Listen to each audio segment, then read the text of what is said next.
Então vamos lá.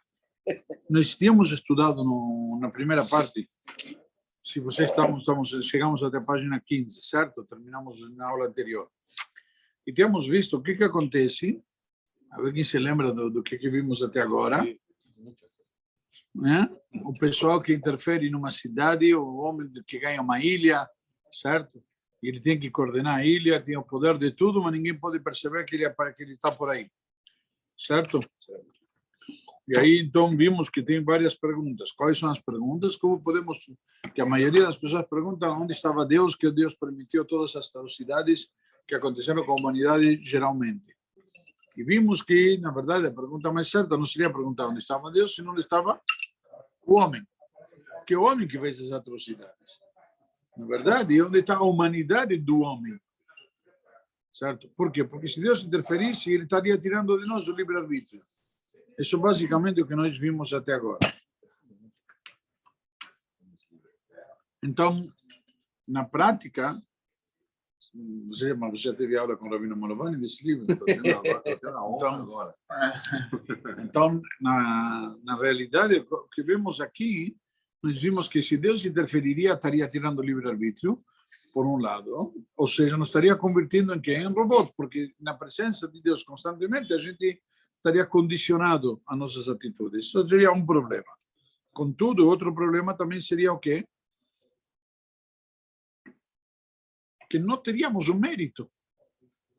Não somos nós que somos bons. É simplesmente a circunstância que nos forçou a ser bons. Então, que graça tem um jogo, como se diz? Então, isso por um lado na prática. Isso seria basicamente todos os problemas que nós vimos aqui, a situação como se apresenta. E o ser humano que tem que desenvolver todo o seu potencial e se tornar melhor. Então, a Hashem nos colocou nessa situação. Basicamente, foi isso que nós vimos até agora. Faz um pouquinho mais baixo. Então, e aí, então, estamos agora assim na página 16. Vem a colocação das soluções. Certo? Eu mandei outro dia por WhatsApp aí para o pessoal, escaneado, que o livro não dá para conseguir, então consegui a autorização da editora para fazer o xerox, como chama, escanear com autorização expressa. Então, tendo em vista as mais básicas autorrestrições que Deus impõe a si mesmo, podemos agora tentar nos colocar em seu lugar, entre aspas. Eu entendo que para vocês vai ser um pouco difícil. Se colocar no lugar de Deus, que não tem passaporte argentino, fica muito difícil. Você tem passaporte argentino, então você pode entender ao que me refiro. Os uruguaios querem, mas não podem. Nossa restrição mais fundamental é a de não revelarmos nossa presença. Nós tínhamos falado antes. Esse aqui é o primeiro que devemos levar em consideração. Levando em consideração esta restrição, retornemos ao problema inicial e imaginemos um microcosmo onde tenhamos condições de atuar como Deus. Que é aquilo que falamos no início da aula anterior. Certo? Então, este problema inicial já foi discutido em vários grupos e muito do que se segue é resultado de suas conclusões. No entanto, antes de prosseguir na leitura, talvez você queira reler o problema e tentar tirar suas próprias conclusões. Isso acho que seria um exercício muito legal que podemos tentar fazer aqui. Grande parte da discussão girou em torno de soluções que envolviam algo como um imenso jogo de xadrez, cujo tabuleiro abrangesse toda a ilha. Você lembra do que falamos? Tinha um cara na ilha, podia fazer chover, etc. As jogadas seriam feitas em função de uma estratégia que visaria manobrar os nativos a uma posição desejada. Como um grande mestre de xadrez, você tentaria manter o controle do jogo em todos os momentos. Sua vitória seria conseguir o resultado desejado. Ou seja, chegar no destino que você quer. Só que, vamos parar um pouquinho aqui, antes de continuar. O que está acontecendo aqui? Está manejando tudo. Ou seja, interferindo.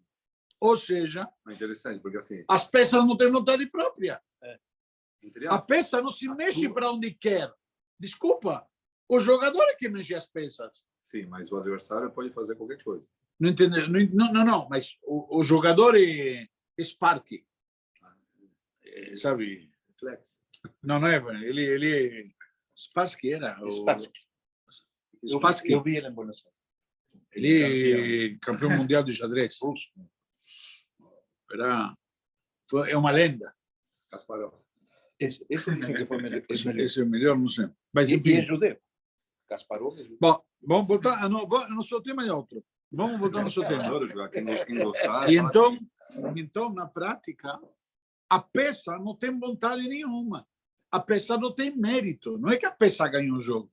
Quem ganha o jogo não é a peça, é o jogador. Mas nós somos as peças. Se vamos cair na real. Então, Hashem, mexendo as peças do jeito que ele quer, o que ele fez das peças? De nós, meras peças. Então, embora você tenha recursos suficientes para vencer no final, alguns problemas logo se tornam presentes, como você falou. Um dos mais importantes é o fato de cada jogada levar décadas ou mesmo séculos. Por quê? Porque para até a jogada ele vai, tenta e pensa, imagina e tudo mais. Isso seria no jogo. Na vida, cada jogada leva por quê? Porque tem obstáculos no meio que às vezes o ser humano estraga. Nós falamos, por exemplo, tem um midrash famoso que eu estava vendo semana passada, que está ligado com a comparação anterior.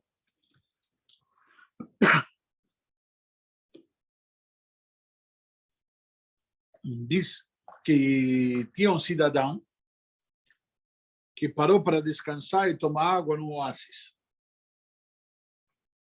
E ele parou para descansar e apoiou todas as coisas, relaxou um pouco, bebeu água e continuou a jornada.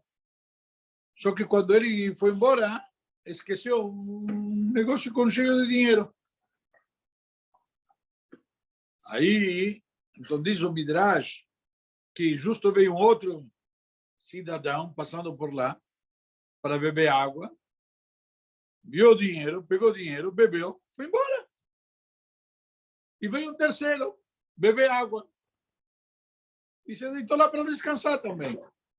A tudo isto, o primeiro cidadão volta e ele percebe que o dinheiro percebe que o dinheiro tinha se perdido, então volta. Quando volta, encontra outro cara lá, justo no lugar que ele estava antes, descansando.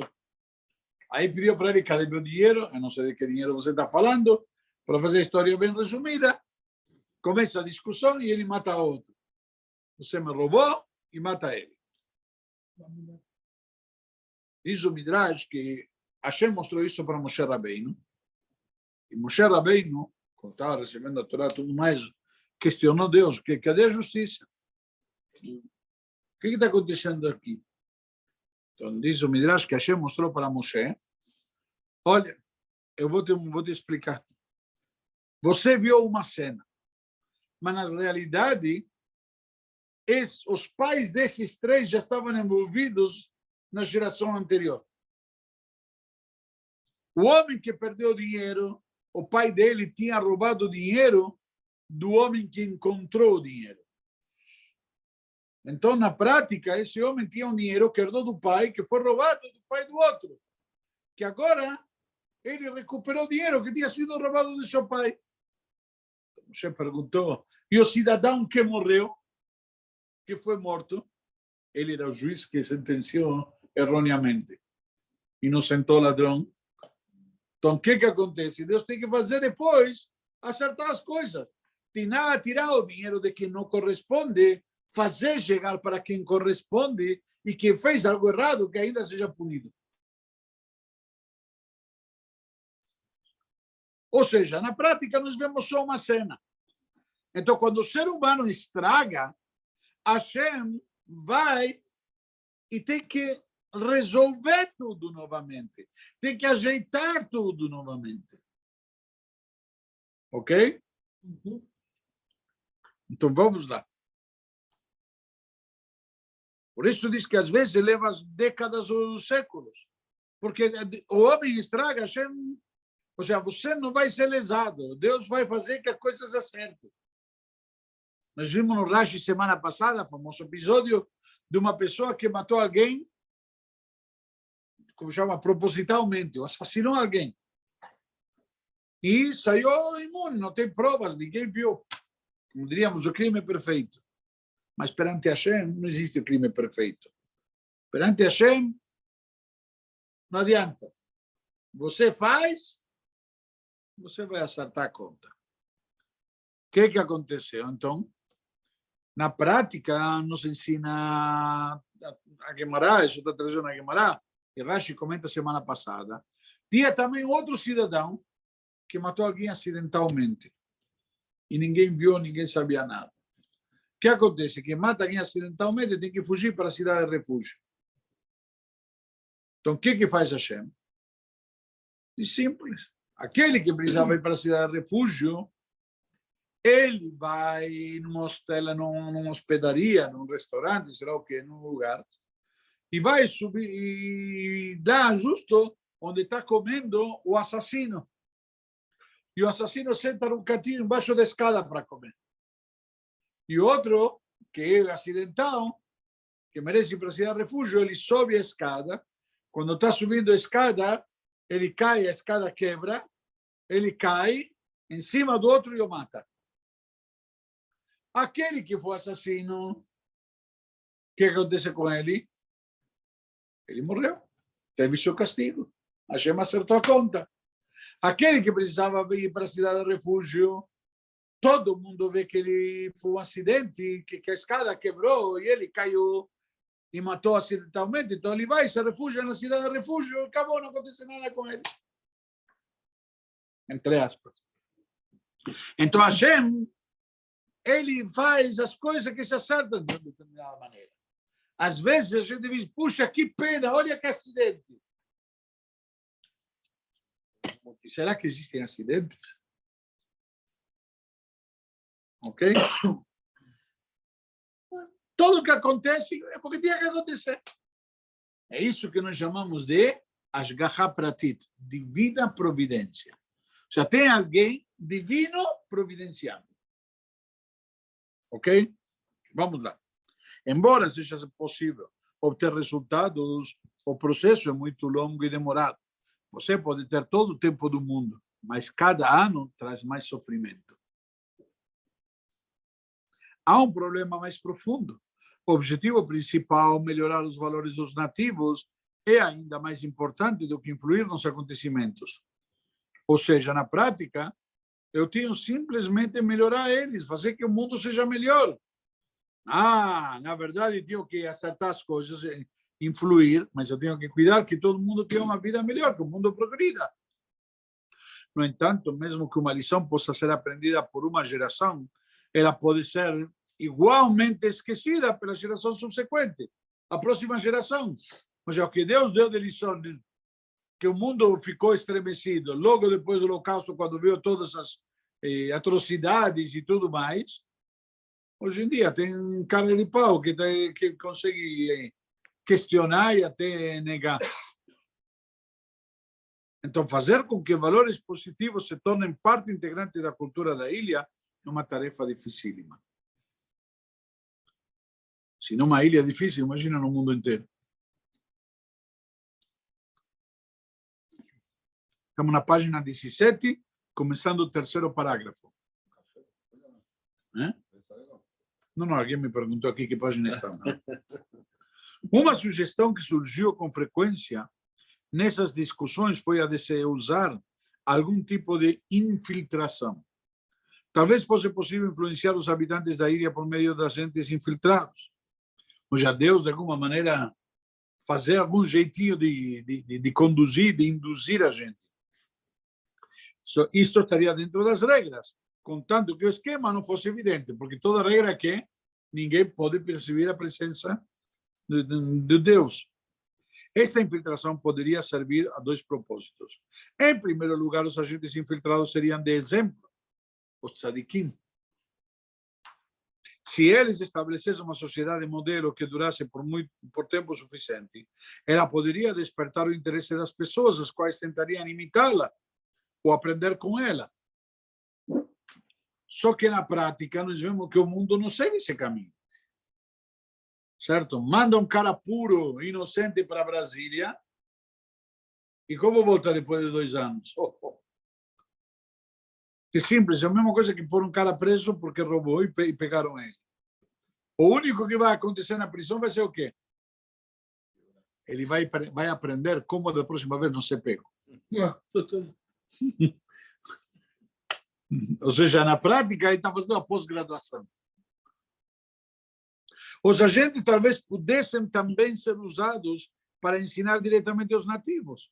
Aos poucos, elementos da cultura deles seriam introduzidos na ilha, elevando seu nível moral. Isto aceleraria bastante a conclusão do jogo. Qual que é a conclusão do jogo? Qual que é a conclusão do jogo, Javi? Mashiach. Bravo. É? No mundo é Mashiach. Nesse tabuleiro chamado mundo é Mashiach. Ou seja, chegar na era messiânica, que significa a gente criou o mundo e a gente levar o mundo ao nível de que Deus pode se revelar. Esses a gente estaria constantemente correndo um grande perigo. Por agirem segundo um sistema de valores diferente, eles sempre seriam considerados intrusos, alheios, etc. Quanto mais a mensagem deles divergisse daquela da maioria, tanto mais eles seriam alvo de ressentimentos. As pessoas tendem a se opor às que são diferentes. Não toleram a diferença, são contrários. Lamentavelmente. Isso que não tem um nível sociocultural apropriado. Espalhados por toda a ilha para divulgar sua mensagem, eles provavelmente se tornariam uma minoria perseguida. Segundo as regras do jogo, não seria possível fazer muita coisa para ajudá-los, porque estavam expostos. Na melhor das hipóteses, você jogaria de uma forma que os protegesse tanto quanto possível. Porque no tabuleiro você tenta proteger quem? O rei. O rei. O rei. Se a rainha foi embora, você tem jogo. Se o rei vai embora, Vai embora. acabou, já que mate. Pode ser recuperado. Pode voltar outra rainha. Mas por isso digo, o rei já que mate. Mais nova, mais nova. Acabou. Se a rainha vai embora, o rei faz a festa. Depende do que a rainha levou. Não sempre vai embora de mão vazia. Dificilmente vai embora de mão vazia. Não, eu estou explicando, Jorge, que não sempre, ponto. Por causa do perigo de revelar sua presença, você teria que restringir ao máximo sua comunicação com os agentes. Eles viveriam na ilha por muitas gerações, dispersos entre os nativos. E você precisaria estabelecer muitas salvaguardas a fim de evitar que assimilassem os valores corruptos da ilha. Manter eles, como se chama, puros, etc., imaculados, é muito difícil. Em certa medida, sua condição de minoria perseguida também ajudaria a evitar tal assimilação. Porque quando eles estão sendo perseguidos, eles se preservam, se fecham um pouco mais para se proteger e preservar. Mas, em essência, eles teriam que desempenhar o seu papel ignorando a estratégia global que você tem em mente. Então, aí eles param de agir, porque, como estão se preservando, param de agir influenciando na sociedade. Se assimilam. Não, se fecha um. Por isso digo, ou se assimilam, gradativamente os habitantes da ilha acabariam se tornando conscientes de sua presença. Uma vez terminado o jogo, você poderia até mesmo revelar-se. A atuação dos agentes infiltrados também seria revelada. Como participantes da sua organização, eles se tornariam os líderes e mestres naturais da ilha. Porque na hora que você se revela, então eles passam a ter o destaque. Mas, por enquanto, estão perseguidos, estão segregados, etc.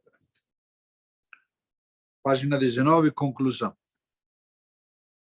Como você já deve ter percebido, o exame deste microcosmo nos dá uma boa noção do modo como Deus se relaciona com o mundo. Ele está trabalhando para conduzir o mundo a um estado de perfeição, que na nossa tradição corresponde à promessa messiânica. É um processo lento, no qual Deus constantemente manobra as forças da história em direção a este fim.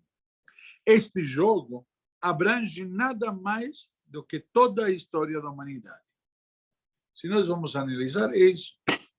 Talvez você tenha reconhecido os agentes infiltrados. Que são? Am Israel. Eles são o povo judeu que recebeu os ensinamentos da Torá, os fundamentos de uma sociedade perfeita. Uma sociedade que vive de acordo com estes princípios ditados por Deus pode estabelecer-se como um exemplo de sociedade sadia, isenta de todos os males sociais da cultura que a cerca. Quando entregou a Torá ao povo judeu, Deus disse: sereis para mim santos, porque eu, o Senhor, sou santo e vos separei de todos os outros povos para serdes meus. É missão de Israel dar este exemplo, como afirma a Torá. Observareis e cumprireis estes mandamentos efetivamente, porque nisto está a vossa sabedoria e inteligência perante os povos, para que, ouvindo todos estes preceitos, digam: eis um povo sábio e inteligente, uma grande nação.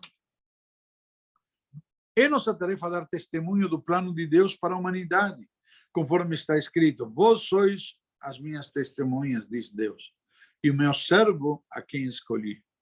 Então, de forma semelhante, Deus disse a seu profeta: eu sou o Senhor que te chamei na justiça e te pus para seres exemplo do pacto para os povos e a luz das nações. Já temos um compromisso, temos uma missão. Fomos escolhidos, como se fosse escolhido, para quê? Para sermos aqueles infiltrados, que diz aqui no livro. Fomos escolhidos justamente para quê? Para esta missão. Ser uma referência, ser uma luz, ser um exemplo. E os goim esperam isso de nós. Vemos assim que Israel é como o coração da humanidade, que bate constantemente, infundindo em toda a humanidade a fé em Deus e em seus ensinamentos.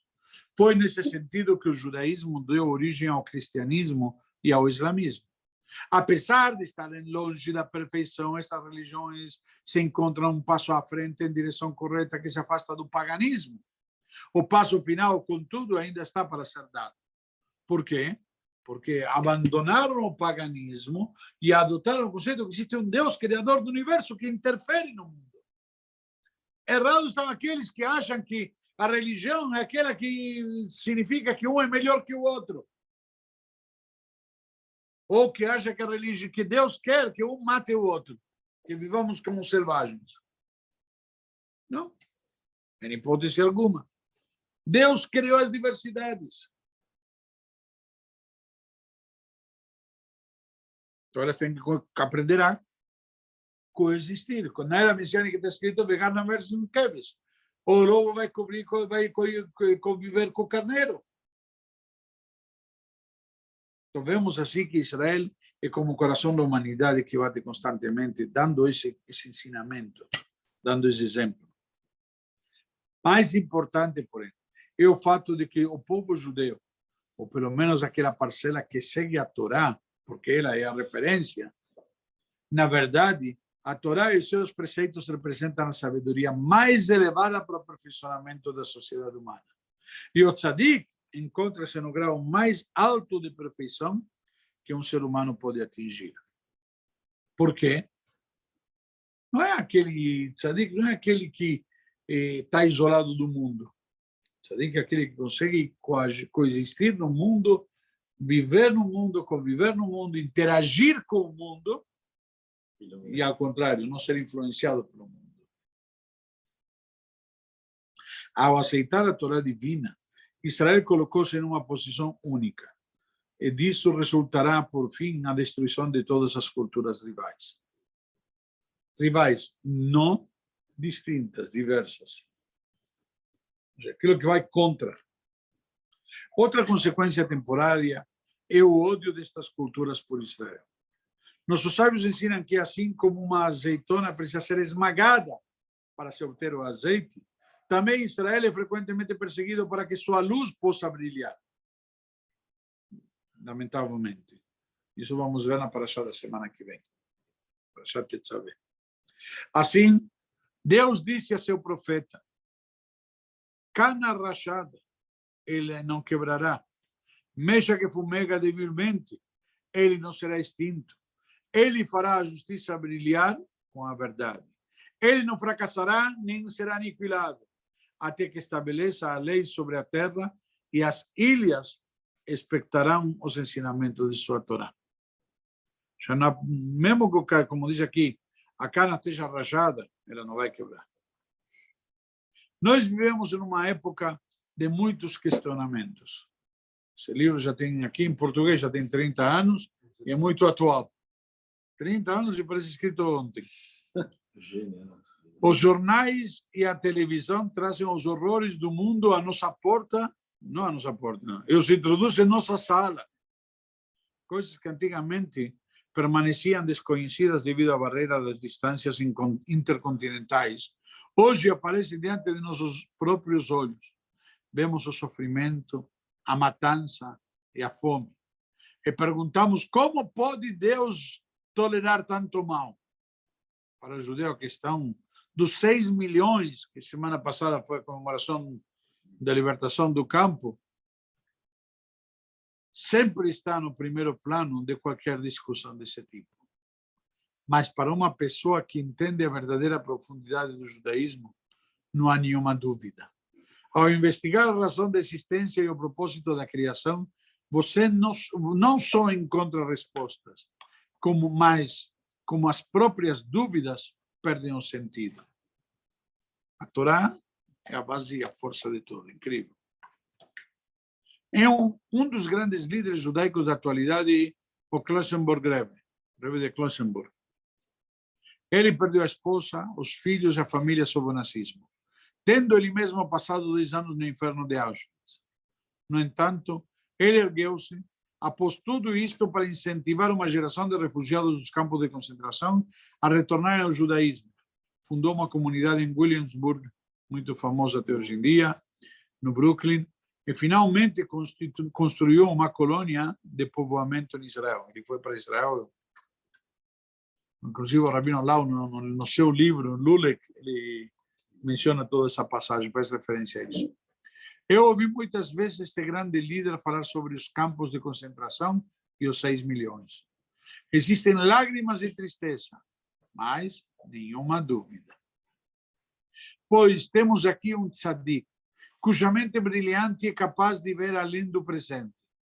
Quando o nosso olhar contempla o Supremo, realmente não existem perguntas. A coisa mais importante a ser lembrada é que Deus é o bom supremo, o bem supremo.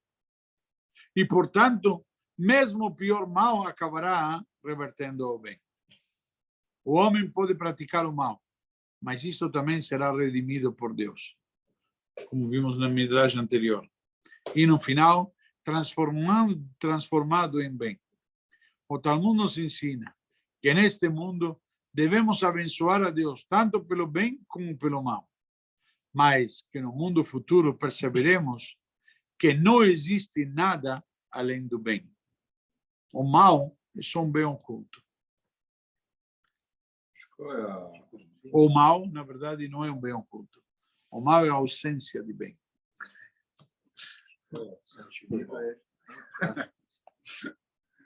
Por aqui, hoje continuamos, se Deus quiser, segunda-feira, com a segunda parte. Eu mando depois para vocês pelo WhatsApp a segunda parte do livro. O livro são 3 ensaios. Esse foi o primeiro. Para segunda-feira eu vou mandar depois o segundo ensaio. Ok? Esse foi o primeiro, desculpa. Esse foi o...